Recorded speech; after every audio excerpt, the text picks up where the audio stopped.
जय श्री राम जी की।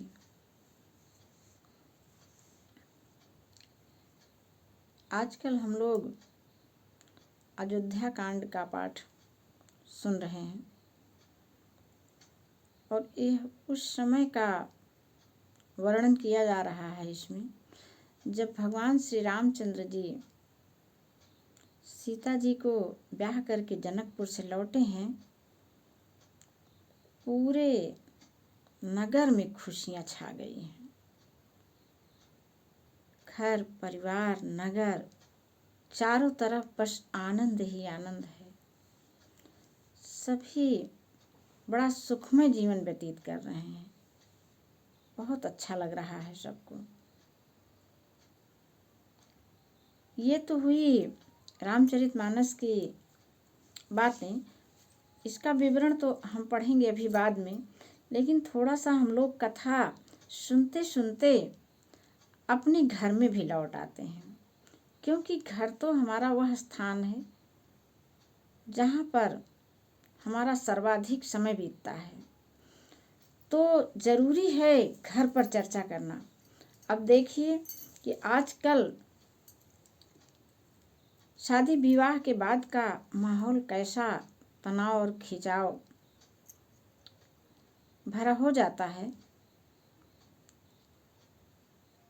ये हम लोग समझ ही नहीं पाते हैं। सबसे बड़ा कारण तो इसका हुआ है दहेज प्रथा। दहेज के कारण जो है दोनों परिवार खिंचाव में आ जाते हैं। देने वाले की जान निकली जा रही है कि मैं कहाँ से इतना इंतजाम करूं, और लेने वाले की जान निकली जा रही है कि क्यों इतना कम दे रहे हैं। ये तो दिया ही नहीं, यह भी देना था, यहाँ पर तो ये चीज़ कम रह गई। यानी दोनों परेशान। और इस परेशानी का सबसे बड़ा कारण क्या होता है कि जहाँ सुख समृद्धि का वास होना चाहिए, खुशियों का वास होना चाहिए, वहाँ पर कलेश का वास हो जाता है। हम लोग देखिए श्री रामचरितमानस पाठ करते हुए मैं आपका 2 मिनट समय लेना चाहूँगी। आप ये पाठ पहले ये बातें सुन तो लीजिए, अगले दिन से आपकी इच्छा हो तो आप सुनना, नहीं मत सुनिएगा। देखिए हमारी सबसे प्रिय और पूज्य पुस्तक श्री रामचरितमानस, हम लोग हमेशा इसका पाठ करते हैं, सुनते हैं, जहाँ तहाँ कथाएं सुनते हैं, और मैं भी वही करने बैठी हूँ। लेकिन मुझे लगता है कि आखिर इतने दिनों से जो हम सुन ही रहे हैं, तो क्यों नहीं इसके जैसा ही हम अपना घर बना लें। हाँ, विश्वास मानिए, जब हम इन सिद्धांतों को अपनाएंगे श्री रामचरितमानस के, तो निश्चित रूप से हमारे घर में भी वही खुशियाँ हो जाएंगी जिन खुशियों का वर्णन हम लोग पढ़ रहे हैं। इसमें सबको समझना है।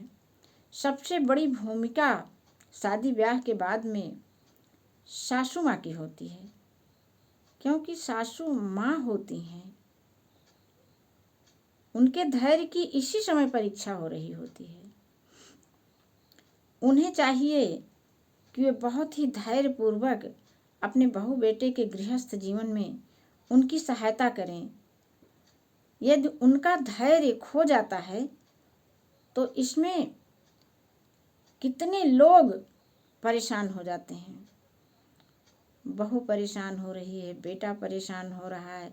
अरे वो बेटा आपका प्यारा लाडला, जिसे आज तक आपने अपने प्राणों से भी बढ़ कर के प्यार किया है, आज उस बेटे की चिंता आपको नहीं है कि उसका बचपन कैसे खोता चला जा रहा है, उसकी खुशियाँ कैसे उसमें ग्रहण लग रहा है। आप उसका साथ दीजिए, उसको खुश रखिए। वो आप आज भी आपका बेटा आजीवन रहेगा, आपके जीवन तक जो है। ऐसा नहीं है, आप इस भय में मत रहिए कि वो तो अब बहू का कहना मानता है, मेरी तो सुनता ही नहीं। अरे बहू का कहना मानना आपके लिए बहुत ही गर्व की, बहुत ही नाज की बात है कि आपके बेटे बहू प्यार से रहें और वे सुखपूर्वक जीवन व्यतीत करें, इसी में आपकी भी खुशी है। तो चलिए आइए हम पढ़ते हैं रामचरितमानस पाठ। जब ते ब्याही राम घर आए, निति नव मंगल मोद बधाए।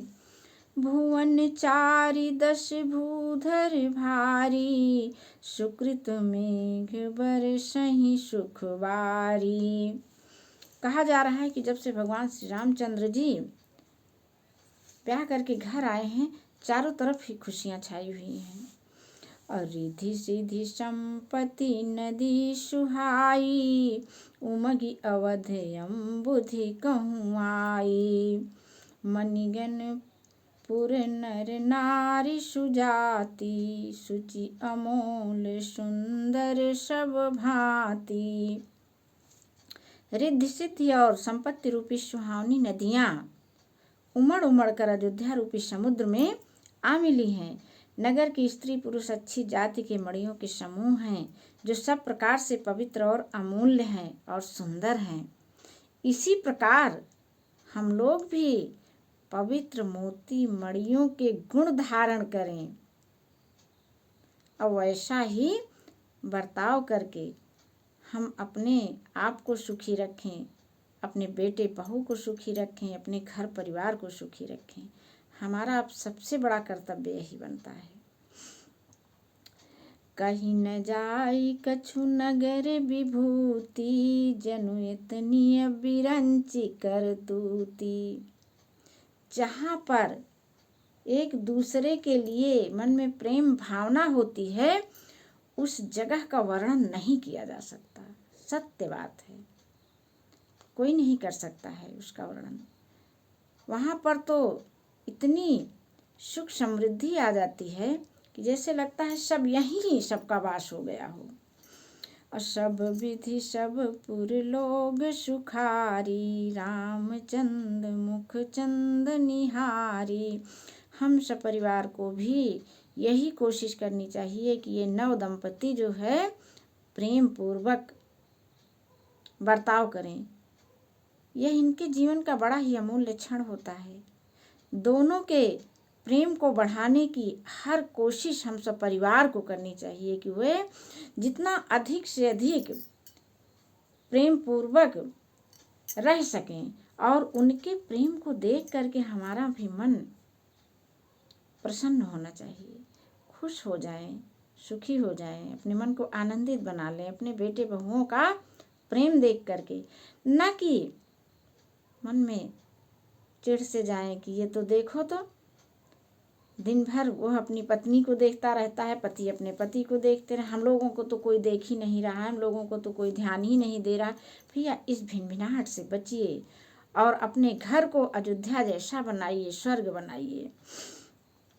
मुदित मातु सब सखी सहेली, फलित बिलो की मनोरथ बेली।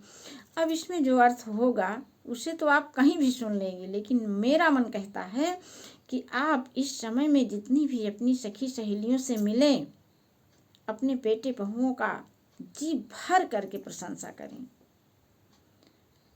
यह आपके लिए भी अच्छा रहेगा। अब बहू भी उसकी बड़ाई जब उसके कानों में पड़ेगी तो वो भी खुश हो जाएगी और आपको भी खुश रखेगी। अरे किधर बीच कोई गीत आया था, बड़ा अच्छा था। जो सासें बहुओं के गुण गाती हैं, वो मौज उड़ाती हैं। सही बात है कि हर सास को बहुओं का गुणगान करना चाहिए। वो थोड़ी सी उसमें बुराइयां भी हैं तो उन्हें मत देखिए। क्यों देखोगी भाई? आखिर बुराइयां किसमें नहीं हैं? सब में है, हम में है, तुम में है, उनमें भी है, हर एक में है। तो आइए बस अपनी बहू के गुण देखिए। इस रामचरितमानस के माध्यम से मैं अपने घर का वर्णन कर रही हूँ, हम अपने भारतीय परिवारों के घर का वर्णन कर रही हूँ। आप लोग इस तरह से रामचरितमानस का पाठ करिए, इस तरह से रामचरितमानस के सिद्धांतों को अपने जीवन में प्रयोग में लाइए, तब तो सार्थकता है रामचरितमानस पढ़ने की। नहीं पढ़ो, खूब पढ़ो, 1 बार 2 बार 100 बार 1000 बार, क्या कोई अर्थ निकलता है? जब हम अपने घर को सुख समृद्धियों से न भर पाए, जब हम अपने बेटे बहुओं को प्रेम करते हुए देख करके अच्छा न लग पाए हमें, तो किस काम का रामचरितमानस पढ़ना हमारे।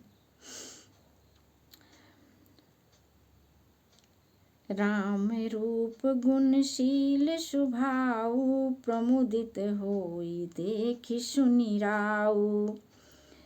अब फिर देखिए, राम का शील और स्वभाव देख करके राजा दशरथ खुश हो रहे हैं।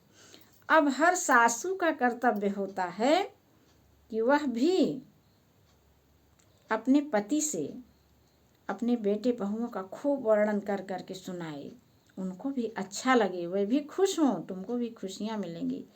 और तो और भाई, मैं सभी बहुओं से, सभी बेटियों से भी एक विनती करना चाहूँगी कि ये संसार बिल्कुल गोल गोल घूमता है।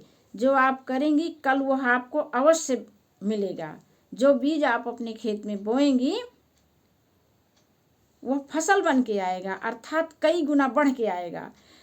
जो सुख सुविधाएं आप अपनी माता के साथ चाहती हैं, जिस माँ को आते समय छोड़ के जब आ रही थी आप, कितना रोई थी आप अपनी माँ के लिए कि कौन ध्यान रखेगा मेरी माता का। विश्वास करिए, जितना आप अपनी सासू की सेवा करेंगी वो 1000 गुना फल बन करके आपकी माँ की सेवा करने वाला कोई अवश्य ही आएगा।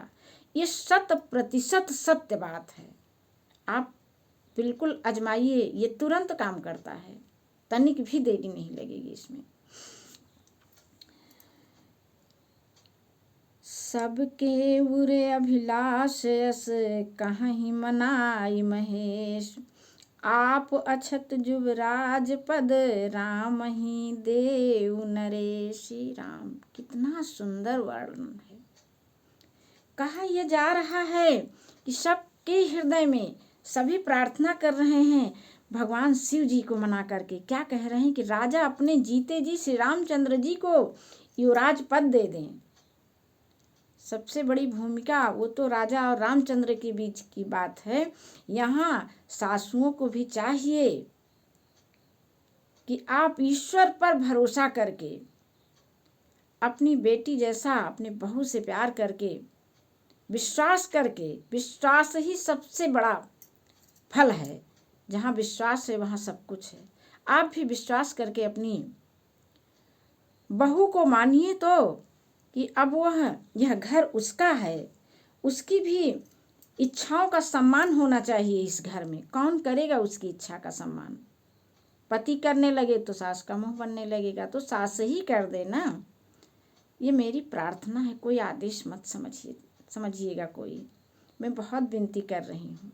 रामचरितमानस का पाठ जब तक हम लोग ऐसा नहीं करेंगे, ये मेरे किसी काम का नहीं। तमाम बहुमूल्य और अलौकिक खजानों से भरी है हमारी पूज्य और प्रिय पुस्तक। इसका आइए हम लोग भरपूर लाभ उठाएं और हम अपने घर को भी, घर में राम राज्य लाएं, घर को भी राम का घर और अपने नगर को अयोध्या जैसा बनाएं।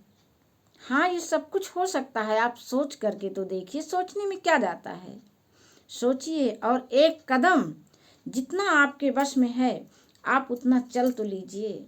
बाकी तो आगे का साथ तो भगवान आपको अवश्य ही देंगे। जय श्री राम जी की।